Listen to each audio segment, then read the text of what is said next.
expand the capacity of your basket. It's Naivas, and so it saves you money. It's not just a slogan, it's a promise, because there's no better place for family meals, holiday essentials, and festive fun. So visit any of the branches around the country and shop for everything for your family needs getting into back to school. You can also redeem your Naivas loyalty points and make sure the little ones have everything they need for these holidays and back to school. Get the best deals and stretch your shilling even further.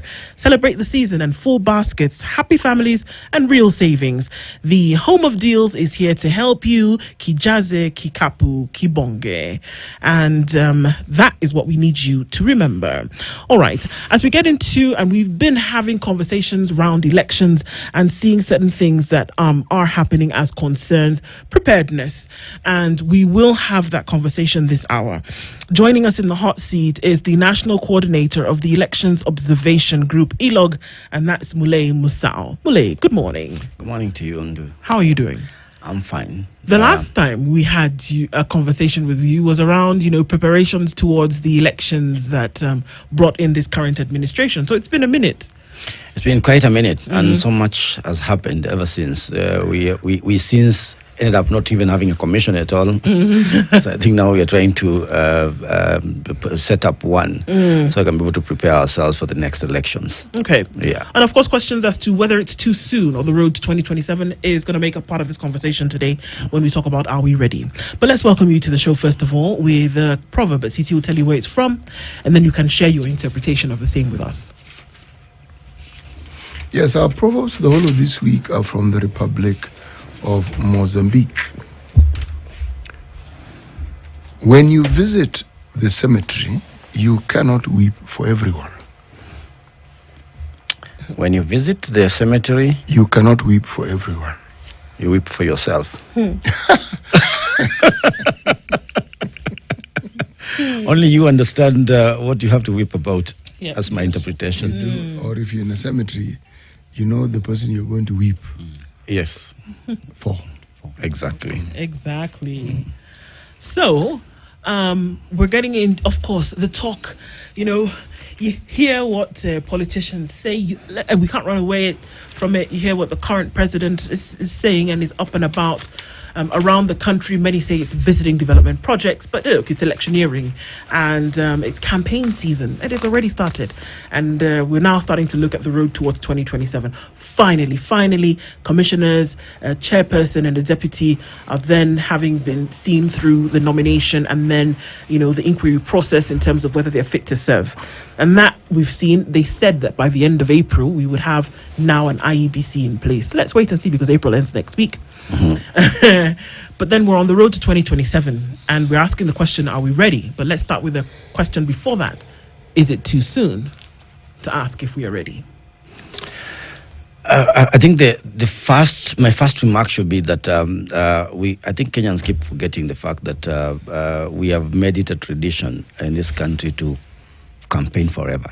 So that when you say, is it too soon? I think that's already overtaken by events, because we start the conversation about the next elections or the campaigns immediately the last one ends, and the road and the campaigns begin in one fashion or another, whether it's through the government or through the opposition parties or through the environment that we create, especially after those elections. We have a situation which we call a permanent campaign mode. So we've been campaigning. So now that we suddenly start speaking about 2027, that conversation began a long time ago. And right now, I think the one which is mainly shaping that conversation is the fact that after 2 years or so, we are trying to set up a commission that can be able to be the focal point for the preparations that will take us to 2027. So, when we look at certain things that are happening in the country at the moment, there has been no IEBC for all intents and purposes of its function since the last election. And even at that, there were, it was hopping along maybe on one leg. And so finally now, we could have one in the next, give or take a couple of weeks or a month or so. What then would be the process that would take place thereafter to then say that we are getting all the gears oiled and the wheels, turning towards an election? And we're talking about brick and mortar now. Well, I think the first things first. So many things have been overtaken by events as we speak. We have a big issue called the boundary delimitation process, which was never ever undertaken because we never had a commission. We have now quite a number of by-elections, parliamentary, MCA level elections, which need to be conducted because those people by right need representation in the houses of decision making. And therefore that should be among the first agenda that a new commission coming in place must handle. So the two hot issues which will set up the agenda for IBC, one will be the conduct of those by-elections, and secondly, settling the question of the about boundary review, because our constitution demands that as the laws are at the moment, boundaries are supposed to be reviewed every 8 to 12 years. The law has not changed. We have already been overtaken by the time lapsed last year. So that question must be answered one way or the other, because we'll not be able to move to that new election without handling or at least settling that. There are proposals in Parliament. I would expect the new commission to be able to push for a decision in terms of are we going to change the laws to accommodate therefore more time, or do they we have had the secretariat which is in place saying that they have done enough to ensure that boundaries can still be reviewed before 2027. So I think the new commission must sit and make decisions about that aspect of the preparation. Then the rest of the other roadmap basically we start counting down in terms of what are the other things that need to be done before 2027. Remember, we have a technology in IBC which must be reassessed, reviewed. There have been proposals about buying new technology. Our argument has been that if you're going to have any new technology, first, that must be canvassed with the people of Kenya. Secondly, we must have enough time to be able to pilot, to test and assess. We must also ensure that the procurement process is transparent, because you do not want to have the same questions about the Camagos and the Venezuelans and Smartmatic and the kind of questions that we had the last time. So that has to start in earnest. The political parties themselves have started being prepared for that. Remember, they also have a calendar of activities that they have to do before their own internal elections, before we even come to the nomination processes, which will be happening early in 2027. So, and then of course there is also the training, the inducting of the new commission. I would expect it to be among the first things that they do, because unless they come well prepared, they still have to hit the ground running. But we still have to train them and induct them into the process, considering that we have the secretariat which has been in place and is much more experienced than them, and therefore they have to be up to speed when they take over or they take office. Yeah. There is this 90-day period that our laws state is a time within which a by-election must be held. When we've had situations where members of parliament have been given new responsibilities in the executive, if that period lapses, would you then not say that the citizens of that particular constituency have had certain fundamental rights that are due to them because of representation abrogated? And when that happens, what then do we do? First, we must be I think we need to be very clear in terms of what we mean by democracy. Because if we say that democracy is about people making decisions through, in our fashion of democracy, through representation, then there's no supposed to be any opportunity where residents of a certain constituency are not represented when decisions are being made. Forget even about the laws. It's just a principle that throughout there must be representation, because that's how we make decisions. So from a legal point of view, I think the lawyers will argue that the process involves the Speaker of the respective house writing writs that there's a vacancy, and then that is communicated to the commission, a commission which does not exist because we don't have the commissioners. Although, again, somebody must ask Gashagwa and that process, which commission then made decisions. But it's supposed to be, the question is supposed to be that we are supposed to be sending it to the commission. The commission then accepts, and therefore now that law starts getting into effect, because once the commission gets the official writs from the speaker, that official period begins, the 90 period. But that is still not addressing the question of the abrogation of the rights of these citizens. We know, for instance, that there was a citizen from Banisa constituency who went to court. We are still yet, and some part of that is what pushed the issue of fast tracking the process of settling up on a panel. Last year, that was early last year, but that was the issue of the rights was still not addressed, and therefore, for me, I think that's a serious abrogation of the rights of those particular people, and I think somebody needs still to go to court to be able to press for the addressing of that particular issue. When you talk about the matters to do with by-elections in these constituencies, I remember we had a conversation with the senior counsel in this studio, and he said, when it comes to issues to do with the representation, you look at the bigger picture. The bigger picture being the government, the national assemblies, business will go as usual. Yes. The residents who do not have representation, you don't have representation, but I'm sorry, the government has to move on. So in terms of these, in terms of making sure that these residents have a representation, because you say the rights have been abrogated. Yes, it's fine, but then again, there is the bigger picture of the government has to move on. The way we structured our laws. Your only option as things stand is for those citizens to go to court and fight for their rights. And as you said, without that being then done or something being forced on the government will continue doing what it will say that we have to continue functioning. But let me give you examples from elsewhere on how people handle the same issue. In the Scandinavian countries, and quite a number of other countries also, when for one reason or another the elected representative does not or is not available to be able to represent the people, they have established a framework where the one who came in second sits in, at least to be able to listen to the issues which are being canvassed within that house and be able to make submissions. The only thing that they are not allowed to do is to make a vote, but they make their contribution. So they are heard. Those people are heard. So in Scandinavia, Sweden in particular, they have a framework where the one who comes in second is able to, irrespective of the party, when they come there, they don't even come now as a party representative.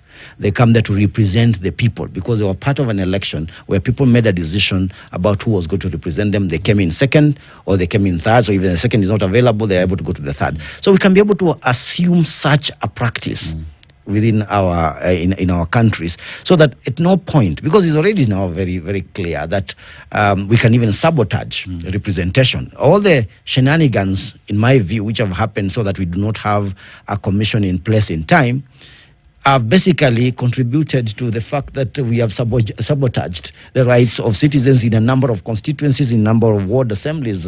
So I think we need to review how we understand this practice of representation, so that moving forward, that can be addressed, because that's a gap. Is it an understanding or just, a complete decision to ignore what the right thing is to do and just to actually implement what the law says? Because we talk about third, fourth, fifth schedules of the Constitution and its implementation, right? But then here are very basic things. I mean, it's clear it must be done. In order for B to happen, A must be in existence. So it appears to be a systemic issue that when we look at other jurisdictions, which we often must do when we play the game of comparison, where you want to talk about issues that they may have corruption, whatever you want to do, but there's systems in place that no matter what, you can say this is supposed to run in this manner.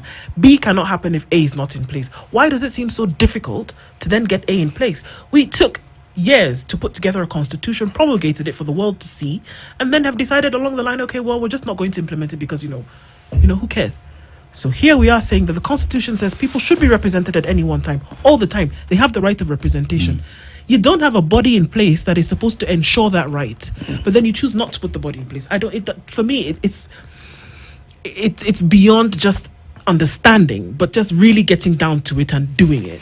Yeah, and you know, yeah, well put. And you know, it's not even that we don't have even institutions in place. What is the Office of the Ombudsman doing in the first instance? I mean, that's the one which is supposed to be addressing the plight of Kenyans, or at least asking those particular questions, even within government. That we have people, we have citizens in this country, they're not being represented. So there, and it all. My summary has always been, as I've said even before in other conversations, it's just pretty bad manners, simple bad manners. There's nothing else. It's just political bad manners in this country, because what makes it difficult for us to be able to replace a commission whose time comes to an end? We have very stipulated schedules about how that is supposed to, how the process is supposed to go. That is clear.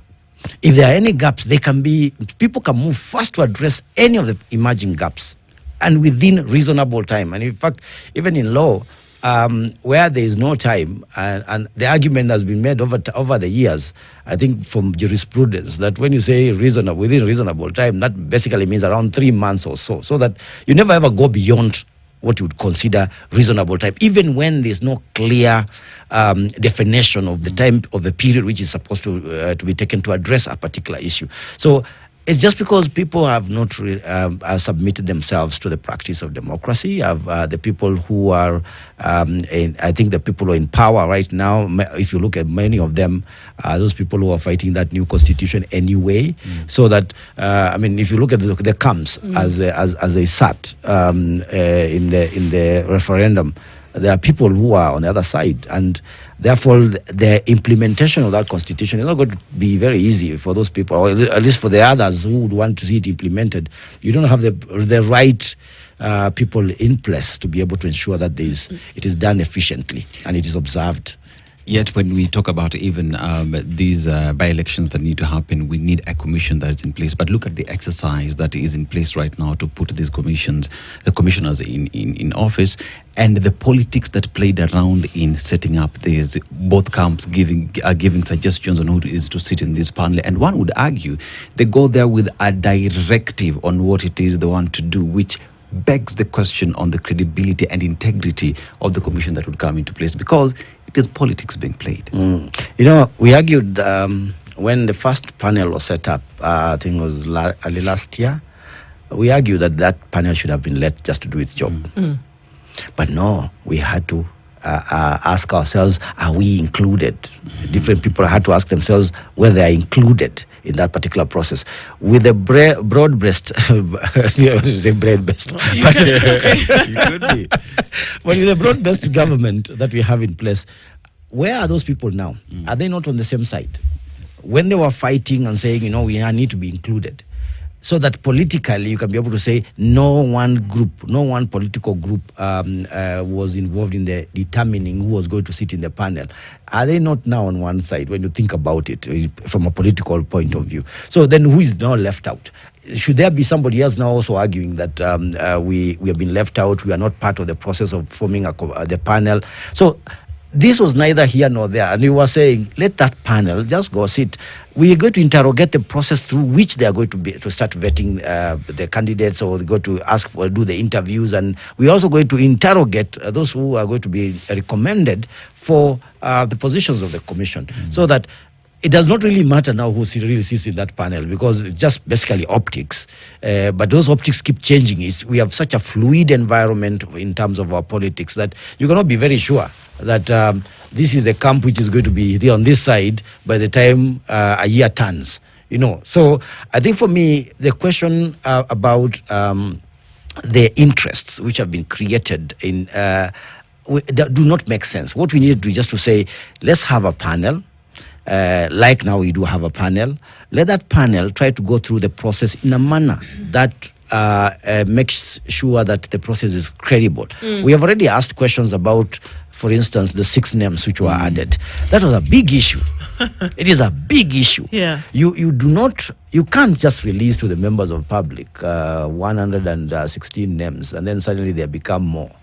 11 and then 1 or 5, and suddenly there are 6 more, and they are coming from nowhere, and you don't know the criteria which has been used. This needs to be communicated. We've written to the chair. We have not received any responses as far as that is concerned. That process just needs to be transparent. Can it, though? Can you talk about a transparent process when the selection of the panel itself is thought to have had some political skew? In the very first place, we already saw that there were political parties, groups who said, well, my person has to be on that panel. Can you truly have a transparent process when even the selection of people who sit on the panel making decisions are said to have some kind of political influence? I've always anchored our electoral processes, all of them, whether it's a panel formulation, whether it is the conduct of IEBC, whether it's the political parties, how they engage, on Article 86 of the Constitution, which says the system, whatever system is used, it needs to be simple, as a first weighted value, accurate, secure, verifiable, transparent, and accountable. That summarizes the score, what we should score our electoral processes on. So the minute you find a complicated process in this country, and we've lived in this country long enough to see, the minute you start seeing opaqueness, or you start seeing the complicated processes, things which are taking people on winding paths, there is always something wrong. And therefore, we never had we never had the commissions in time. We couldn't set the panel on time. We had to have a bipartisan process called NADCO to be able to address some of the issues that had been raised, even from different quarters. After that, we still had a panel, which was, again, there was contentious issues about who was going to nominate who. They went to court. They stalled the process for months on end. So already, the picture, and which is what we were trying to tell the chair of the panel in a statement that we released, was that you already now have an environment which people do not feel very confident about. Why would you want to continue increasing the same issue? I mean, making it more murkier as it moves forward.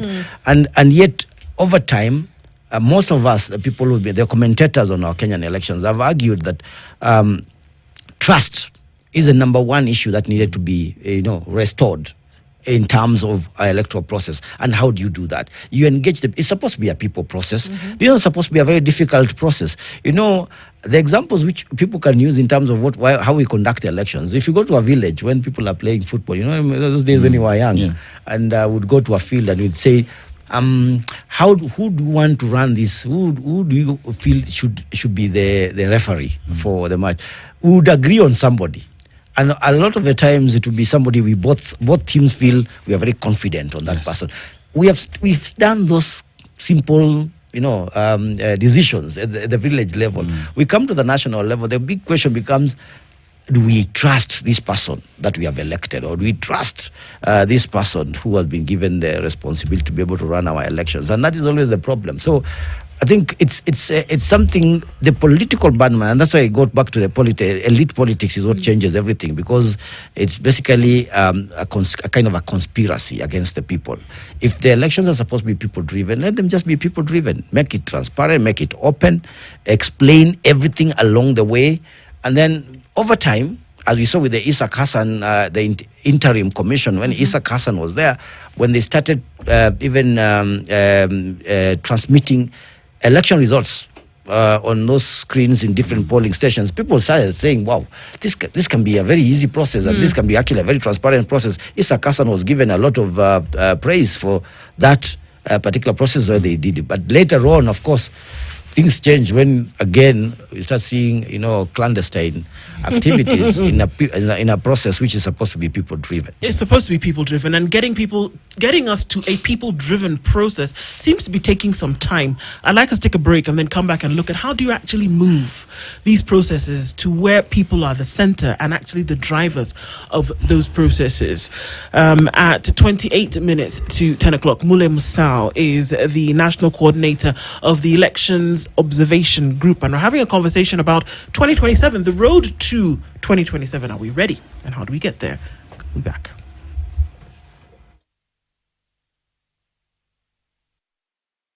the national coordinator of the Elections Observation Group, and we're having a conversation this morning about 2027 and whether we are ready. We're coming off of the break, and you talked about, having a people-driven process.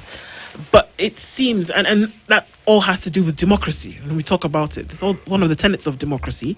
And when it comes to election, it should be the people that should be at the center of it. But how do you get there? Because clearly in Kenya, that's not the case. It's not a people-driven process.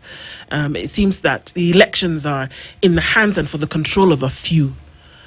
How do you flip the script? Well, in my view, the first thing is just adherence to the law, the people's law. The people's law is a constitution, and I think within that constitution and the other laws, attendant laws, we have very elaborate frameworks for how to be able to engage the people. I've just cited Article 86 as a focal point because when we talk, for instance, when you talk about simple systems, they need to be systems that every peasant in the country can be able to understand. If you're going to do voter registration, you're going to do a voter education, you're going to do the voting process itself, it needs to be a simple process that people can understand. And I've often used the example of Gambia, where I say that the Gambians agreed to use marbles rather than ballot papers because they understand it. The people understand marbles in a very simple way. So when we start using complicated technology, the people don't understand how this technology reads my thumb, then translates that identification into a vote, then that vote transmitted into a portal that is supposed to be counted at Bomas. That's a very complicated process. I think one of the things which I want to agree with a number of commentators is that we need to, Bomas just needs to go, number one. Get Bomas out of the picture. Take the election and the election closer to the people. Let's start getting these results as close as to the people as possible. The idea of, we already have a law that has confirmed that elections or the results of the polling stations are final. So why are we not trying to aggregate the results at the lowest possible level? Are we not doing that? Well, what the process that we all wait for, or the process that everybody waits for, is usually the Bomas one to tell you that this is the process. But we have the 290 constituencies. Form 34 Bs are aggregate, as Mzee says here. The question of the tabulation of the constituency is done, but is it announced? No, it's not announced. No. Let's not start with B. Let's start with 34A. No, that's 34. What we do with 34A is this: that we get a 34A, the polling station. Yes. That's final. Yes. Okay, and that is transmitted both electronically and physically to a national tallying center. Yes.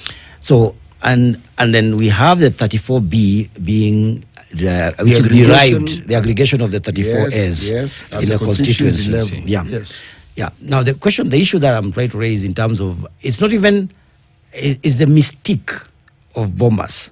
Not so much of we don't even do the process at the constituency level. It's this issue of we all seem to be all waiting for a national announcement at some center.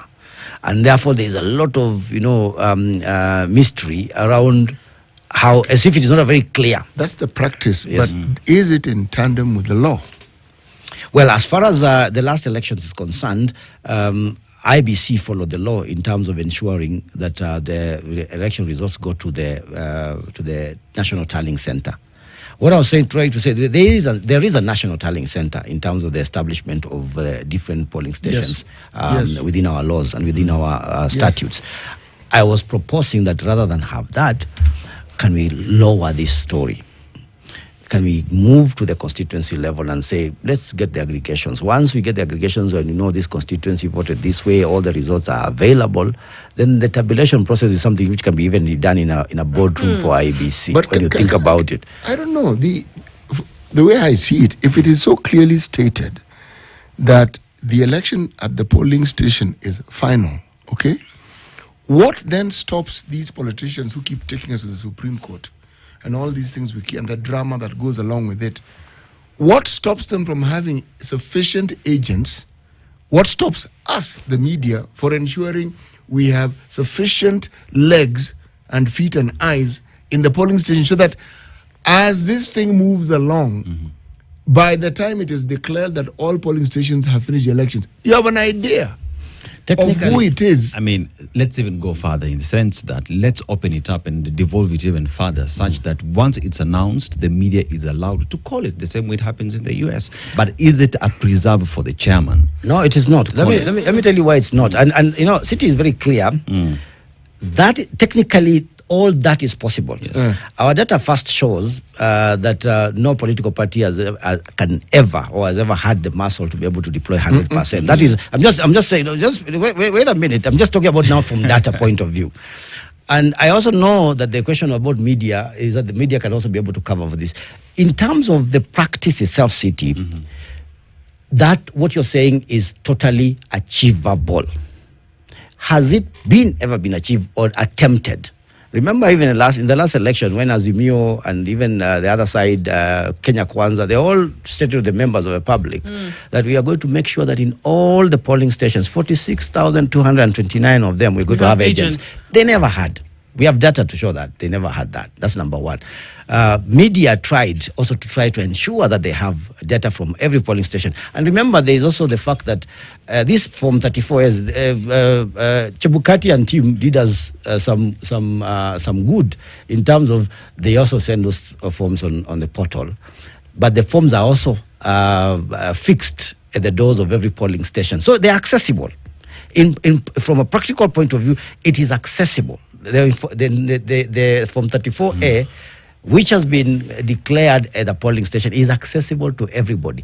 The means by which it is accessible and the practice of how to make it accessible has been the challenge. Right. So those are the issues that, if I was thinking from a people point of view, I would be saying, what mechanism? You remember, let me tell you what the argument that Chebukati, in my view, and what he was when he explained the issue to us. There was a judgment, I think by Chacha Mwita, if I'm not wrong, that there cannot be two results. Yes. The result is one. Why? Because in the polling station, that's the final result. Yes. Anyway, so we cannot have a transmitted one, which is different from what we have. Because essentially, it's what is in the polling station that you now put into the system. Now, that is the reason why Chebukati and team decided they're going to scan it. The scanning came from there. So we are not changing anything as is. We're going to scan this form. This is a form that you'll find in the portal. Therein lies the problem. Yeah, okay. The transmitting of it, you scan, you are transmitting. Yes. We understand. Yes. But scanning comes with its own problems. What do we know is being scanned? Now, that is now a question for confirmation when there is a dispute over an issue. Yes, that is my preliminary question. Yes. Is it then legal? To do what? Is it legal to scan the document? Does our constitution state with clarity and detail how the transmission must be done? No. Now, those are the questions that must be interrogated, because what the constitution, what our laws say, is that there must be an electronic. There's an electronic transmission that is there. That's provided for in the Elections Act. That there's electronic transmission. So now the determination of the electronic transmission becomes the issue. And what my understanding, an electronic transmission, the process of scanning and sending, is it electronic? Is an SMS an electronic transmission? It is. It is. Then it is within the law. Yes, it is. It is electronic transmission. That's what I'm saying.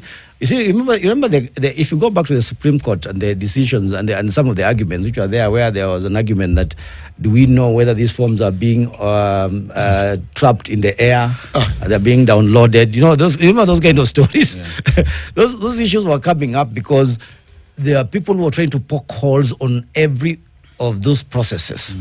I think IBC did the right thing in that regard, in my view, that the idea of scanning and sending them to the portal and then subjecting them to the access of everybody who wanted to go to the portal and even compare, because remember, observers, we have copies of some of the results. Media has copies of some of the results. We have party agents. So when you have one portal where you can be able to say, let me go and check for this particular Mamiloki Primary School polling station, I want to see whether that is the same as the one which appears in the portal, you have the opportunity to be able to do it. And when you look at it, it should be the same Exactly. across board. Exactly. So I tend to think, and please correct me if I'm wrong, that the problem here is not objective. The problem is subjective. Exactly. In the nature that the distrust that is rampant from point A to Z is what causes the problem. And that's why in Kenya, the media then cannot call a result because people are going to ask the question, well, how are we sure that this is authentic? Where is it coming from? First of all, In are the IEBC? who are they? In jurisdictions where the media calls the result, and that's why I go back to that original question where I had asked about systems.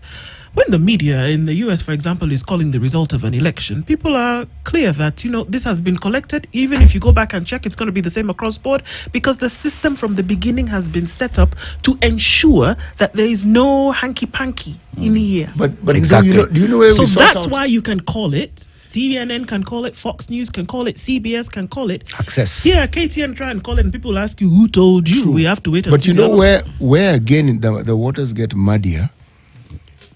Physical forms are supposed to be brought To confirm. to confirm. Yes. And there have been arguments that there's disparity. But this is the problem, that this thing of insistence on confirmation still comes from the subjective distrust that we're talking Yes. about. Because if the result at the polling station went through a system that was clean, clear, proper, there would be no need for this insistence on this confirmation. Under the issue of that particular one is not subjective. Why? Because it's a requirement of the law. It's something that and even if you go back to 2017 where there were questions about the transmission again and the physical results became a subject of discussion in the petition, the law requires that the physical there's a process of verification. Now At that the polling process station? at the national tallying tallying center. center. Because you've gotten these results electronically. When the commission made the attempt to announce, remember in 2017, when they announced the results before all of them had come in, that was a major contention point. Yes. Because of the argument was, did you then verify? Are you sure then they were the same? So trust is a big issue, of course, in the room, and it's a subjective issue that people don't want trust. The question that you're asking about KTN, why do we get the results, is because people do not trust each other. Exactly. But the access to those results is provided. My argument is that IEBC can go one step further to trying to resolve the issue. Just the way they went the last time and said, okay, we learned in 2017 that if we send data, because in 2017 what they had done is that they were keying in the results. Yes. And people asked them, where are you getting these results from? Yeah. These are just statistics. So now they went a step further and said, no, we'll just scan the form as is, then we'll have the opportunity to be able to confirm whether So it's why, the right Musa, form. would you get different results? Because it's not what we do on election night here. Is that when and I think about the same thing also in Nigeria, when you start to see the results start to stream in, you flip from here and the discrepancy is unbelievable. 200th, or is it that the transmission is slower? Are there different numbers? That's why you can have a sheet somebody saying this and a sheet somebody saying something else. If you did a split screen of the election that took place in November in the US, did a split screen between Fox, CBS, CNN, the numbers were the same. The red were red, the blue was blue. In all, it was the same. It didn't matter which news channel you went to. So where's the problem whereby CT News will have one number, Dennis Updates will have another number, and we're wondering, is this the same country? Yes, Access. that's Kenyans practicing diversity.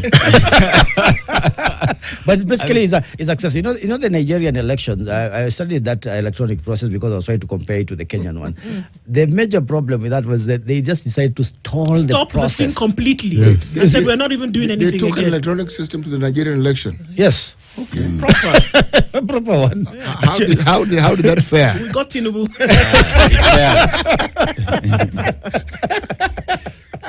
It worked. Yeah. It worked. I'm telling you. You think it didn't work? It actually worked. The system totally stalled.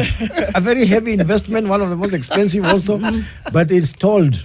And the results had to, again, you utilize the normal channels again of getting the results. So, I mean, the practice, in fact, I was doing that, when I was doing that study of the Nigerian elections, I was doing it for the Ghana elections because they were asking me, can you study the Kenyan electronic transmission system and the Nigerian one and recommend for us?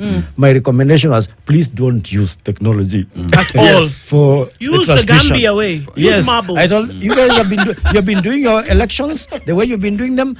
Please do not try to bring anything new. If you go to bring anything new, please get it in time so that it is people accept it and access it over time. And you know what? One of the results of the Ghanaian election, which is very important to mention, is that in December when Ghana had the elections, do you know who called the election? The opposition party called the election and said they have won. 1 hour or 2 hours later, the ruling party conceded defeat. All that time, the commission had not released their results. That Access. is what we are looking for. Because Access.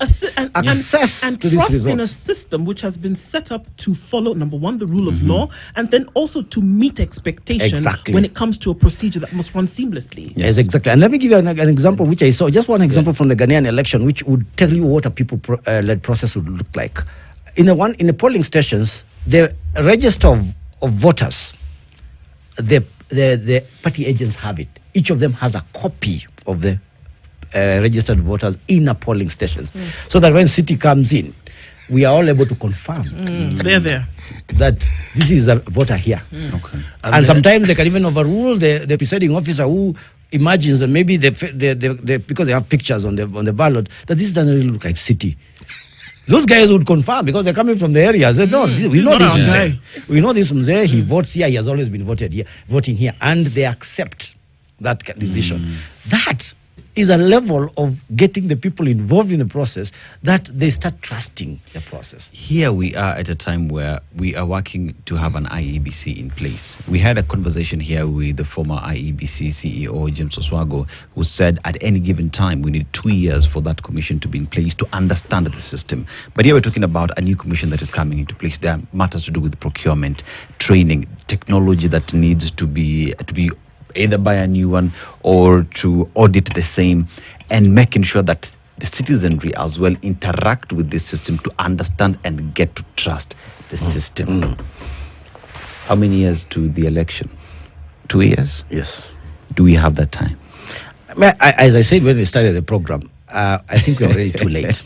There are too many things to be done. I don't think this commission is going to have enough time to be able to do all of them. Let them make a valiant attempt at ensuring that they can do the best they can. But one of the easiest ways to do this is work with the people. My argument has been work with the people, because that you gain the trust of the people when you start engagements with them.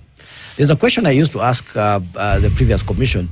How come the politicians go to Njurinjeke, Kaya Elders, Mamamboga somewhere, and we don't see the commissions doing the same thing, and yet they are working for the people? So that the engagement, and I'm not saying that, of course, that you're going to tell the commission go and sit somewhere in Dagoretti corner. I'm just saying, can there be an outreach? Overtures which are made with the people when you want to conduct certain activities, for instance, voter registration. People have market days. There are the nomadic communities which go all over the country. Have you established those patterns so that you can be able to work with their schedules, work within their ranges, knowing that it's very, very expensive for people to come to a constituency center to come and register?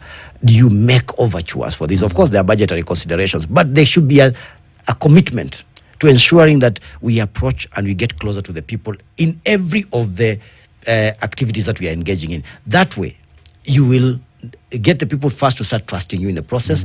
And some of the things which are more difficult to undertake in terms of the preparations for the elections become much more easier. You will be given much more room, even a room for error in the preparatory process, because we don't expect errors in the election itself. We say that electoral processes should be predictable, but the election results should not be predictable. Should be unpredictable. In Kenya, it is the other way around. It is true, but then what do you do then with an electorate who go to the polling station with the results already predetermined? Because part of our problem is that we know who should win, irrespective of what the facts may be. Or what the process dictates. Forget process. We voted. Yeah. This is the person who should win. But I think it's all about the political mobilization and the way we have cultured ourselves. Again, it's part of the bigger bad manners, which is wider than just the politicians themselves. So I think we need to go through a process of sanitizing how we understand democracy, elections, and even because, for instance, there's something which is very interesting. Our constitution says that the one who wins just needs to garner 50 plus 1. Yes. People have been arguing about this difference between Raila and Ruto the last time, which is around 200,000. All you need to do, City, is to win by 1 vote. 50% plus 1 person. 1 vote, one other person. Then you become the president of the country. I don't know whether Kenyans can deal with such a situation if it came to pass. No. That it was one person who tilted the scale. No. The one person tilted the scale, and we accept that. Which is one of the wider reasons why we've been arguing for the change of the system from the first past the post system to a proportional representation system where we have, like the South African model, where we have, you choose parties, let them organize themselves in 2 terms of a government, but then organize it in such a way that even the opposition has something to say. Because here in Kenya, that one person who loses by 1 vote becomes a farmer and becomes a peasant the next day after the election. Which is very difficult to be able to accept from the culture that we have evolved through. It becomes very difficult for someone to say, how do I just go back to the village and this guy just beat me by 1 vote? And the people who voted, they cannot understand how they were beaten by just 1 vote. Something must have gone wrong. So I think there's a lot we must inculcate a democratic culture and electoral practice that allows us over time to understand the rules of the game, but also gets ourselves systems which work for us. Because I think this first post, the post or zero-sum game, as it is called in some other quarters, is not working for Kenya. No, it doesn't. It doesn't work for this continent. It's as simple as that. Because essentially you're fermenting revolt. Exactly. Because the people whose person is not elected, haki, wameshika hiyo maneno na hawachili. Let me translate for those who don't understand Kiswahili. I swear. They will not let go because they will feel that their candidate won. Yes. And that is how you begin planting the seeds, not of discord, but of future insurrection. That way, because people feel, no, these fellows, if it happens more than once, kwani. Now you see, it's a problem that can be avoided with this fight we have for transparency. Exactly. Yes. Because if, for instance, there was this talk of the server, and it was supposedly opened. There'd be no more discussion about the server. Yeah. Absolutely. Exactly. There are some naysayers who will still argue that is not the server. They've given us another server. But it doesn't matter. The argument will be different. Indeed. When you look at those who have powers to alter, change, or redirect a system, usually they sit within the government of the day. It's really difficult for you to stand up and say, well, I'm going to change the system. No, you need to have some kind of power, which oftentimes rests or is vested in government. Now, we talk about the fact that there clearly needs to be a change for us to move away from the shenanigans that we've seen easily for every election over the last 20 years. How do you do that then if you don't have political goodwill to steer that ship? I think there's Kenya is the Kenyan civic space is very vibrant, which allows for the mobilization and consolidation of our thinking. I just think we have never really exploited it. But the other, the much more current, the much more influential group of people are the politicians. We have politicians who have gone through this process. Some of them, of course, have suffered from it, where you constantly lose power, or you are not, you're cut off from the cake, so to call it. I think these guys need to mobilize. These are the ones who need to be mobilizing. And now that we understand that Kenyans are easily mobilized along these figureheads, the conversation which is supposed to be held by political parties, especially opposition political parties, is how to make proposals about how to change the system. That would be a useful conversation for those people who are outside power, because of course the ones who are in power are enjoying it anyway. Yes. So they're not going to start that conversation. So if they and this happened, remember they changed the constitution, the one-party movement, changing the one-party to multi-party movement, had the concerted efforts of opposition figures and civil society, churches and other actors. That is the kind of conversation I think we need to be having moving forward. That the broader civil society, which includes the church, the media, and then the opposition leaders, need to start